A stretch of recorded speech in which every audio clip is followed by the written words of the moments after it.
तो वहाँ लड़के का जो घर था वहाँ बुढ़े बैठे उनको सुन रहा था एक बुढ़ा। उसने कहा कोई कारण है, इसलिए कह रहा है कि सब नए नए आएंगे, कोई बुढ़ा नहीं आएगा। शर्त मंजूर हो गई। लड़के वाले ने कहा ठीक है हम नए नए लड़के आएंगे।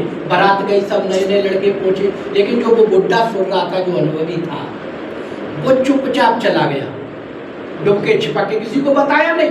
और वो बारात में चुपचाप अलग कोने पर बैठ गया जाकर के। सुबह जब विदा का टाइम आया तो उन्होंने एक शर्त रखी कि विदा एक शर्त पर होगी।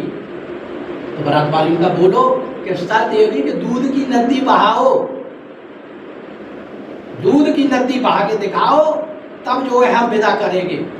अब नए नए लड़के चकरा गए कि दूध की नदी कैसे बहाएगी।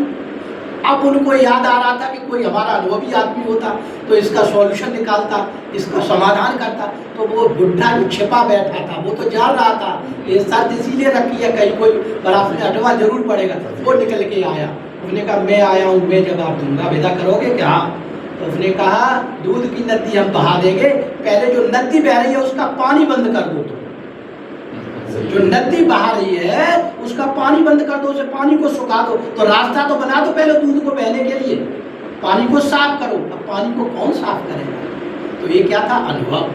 तो ये माया जो है इन चारों अनुभवों को, चारों स्वधर्मों को अपनी पूरी ताकत लगाती है, हम नष्ट कर दें, इसे नष्ट कर दें। और अगर आप टिके रहे तो बेड़ा पार हो जाएगा। और जरा भी कहीं भी किसी भी स्तंभ में कहीं भी कमी आ गई तो पता नहीं